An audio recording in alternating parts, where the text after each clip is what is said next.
Kata Nabi, saya tidak katakan alif lam mim satu huruf, walakin alifun harfun, lamun harfun, mimun harfun, walikulli harfin asyru hasanat. Tapi alifnya satu huruf, lamnya satu huruf, mimnya satu huruf. Setiap hurufnya 10. Jadi kalau anda baca alif lam mim, berapa huruf? 3 huruf. Kali berapa? 10. Dapat berapa? 30. Dan tak pernah ada orang baca Al-Quran cuman 1, 2, 3 huruf. Nggak ada. Anda bayangkan, Nun lumayan 10. Itu nggak ada.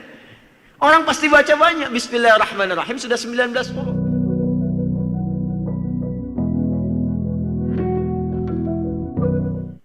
Tiga, tidak disebutkan kalimat khair kecuali menunjuk pada sebuah amalan yang pahalanya begitu melimpah.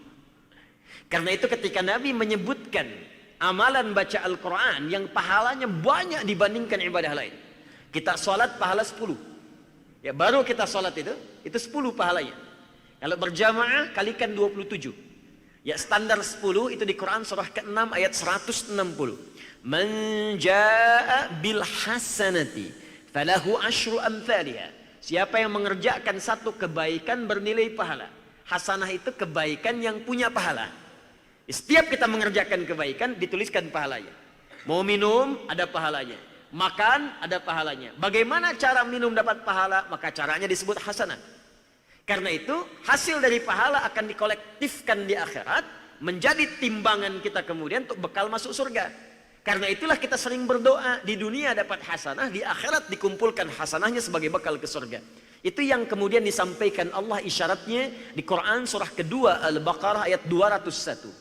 Wa minhum may yaqulu rabbana atina fid dunya hasanah wa fil akhirati hasanah wa qina adzaban nar. Untuk mencari hasanah itu Allah turunkan 2 jenis ibadah. Satu ibadah ritual, yang kedua sosial. Ibadah ritual misalnya salat itu disebut hasanah. Dari mana taunya? Buka Quran surah ke-11 Hud ayat 114. Aqimis salata tarafain nahar wa zulafan minal lail innal hasanati yudhibna sayyiat. Tunaikan salat ya di kedua ujung siang, zuhur, asar, ya sampai dengan ke maghrib, isya, ke fajarnya. Sungguh salat itu termasuk perbuatan hasanah yang kalau dikerjakan bisa merubah perilaku orang yang mengerjakannya, meninggalkan yang buruk-buruk, menghapuskan kejelekan-kejelekannya. Mengerjakan sekali hasanah pahalanya 10. Quran surah 6 ayat 160 tadi. Jadi kalau selesai orang sholat sendirian dituliskan 10. Menghitung 10 bukan 1, 2, 3, 4 sampai 10, bukan. Cara menghitungnya diajarkan di hadis Muslim. Ada hadis tentang masuk masjid, baru masuk dapat 25. Baru masuk. Belum mengerjakan apapun dengan niat ibadah. Masuk masjid dapat 25. Jarak 1 ke 2 500 tahun. 2 ke 3 500 tahun. 3 ke 4 500 tahun. Rumus yang sama digunakan pada sholat, hitungan pahala tadi. 10, 1 ke 2 500, 2 ke 3 500 tahun, 3 ke 4 500 tahun. Hasanah itu nilainya 10 kalikan 500. Jadi kalau ada orang sengaja meninggalkan sholat sekali saja, dia kehilangan pahala 5.000 tahun. 5.000 tahun. Dahsyat. Tapi ada amalan yang saat dikerjakan, itu bukan 10 poinnya. Kalau sholat selesai 10, berjamaah kali 27. Sholatul jama'ati afdalu min sholatil fardi bisab'in wa 20 darajah. Kalau sholat kemudian berjamaah, maka naik pahalanya berjumlah 27. Rumusnya berbeda. Anda sambil berinfak minimal 700. Quran surah kedua ayat 261. Tapi kalau Anda membaca Al-Quran misalnya, maka bukan selesai baca dapat 10. Setiap hurufnya 10. Bukan selesai baca, setiap hurufnya 10. Anda bayangkan. Hadisnya At-Tirmidzi, nomor hadis 2010. Man qara'a harfan min kitabillahi falahu asyru hasanat. Siapa membaca satu huruf saja dari kitabullah Al-Quran, maka setiap hurufnya 10 kebaikan. Walam aqul alif lam mim harfun. Kata Nabi, saya tidak katakan alif lam mim satu huruf. Walakin alifun harfun, lamun harfun, mimun harfun, walikulli harfin asyru hasanat. Tapi alifnya satu huruf, lamnya satu huruf, mimnya satu huruf. Setiap hurufnya 10.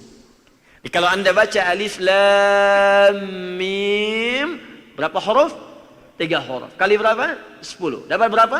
30. Dan tak pernah ada orang baca Al-Quran cuman 1, 2, 3 huruf. Nggak ada. Anda bayangkan. Nun. Lumayan 10. Tutup. Nggak ada. Orang pasti baca banyak. Bismillahirrahmanirrahim sudah 19 huruf. Karena pahalanya berlimpah, maka belajar Al-Quran, baca Al-Quran, mengaji Al-Quran, menghafal Al-Quran disebut dengan khair oleh apa? Khair oleh Nabi SAW. Itu ditemukan dalam hadis riwayat Al-Imam Al-Bukhari nomor hadis 4719. Kalau kita urutkan sanadnya, Imam Al-Bukhari menerima dari Hajjaj bin Minhal. Hajjaj bin Minhal menerima dari Syu'bah. Syu'bah menerima dari Alqamah bin Marthad. Alqamah bin Marthad menerima dari Sa'ad bin Ubaidah. Sa'ad bin Ubaidah menerima dari Abu Abdurrahman As-Sulami. Abu Abdurrahman As-Sulami menerima dari Uthman bin Affan dan Ali bin Abi Thalib radhiyallahu ta'ala anhuma. Keduanya menerima dari Nabi SAW. Beliau bersabda, khairukum man ta'allamal Qur'ana wa'allamah. Khair. Jika ada orang baik di antara kalian, maka yang terbaik yang bisa engkau dapatkan dari situ, pahala yang melimpah kalau cari amalan, itu orang yang mau belajar Quran, pahalanya banyak.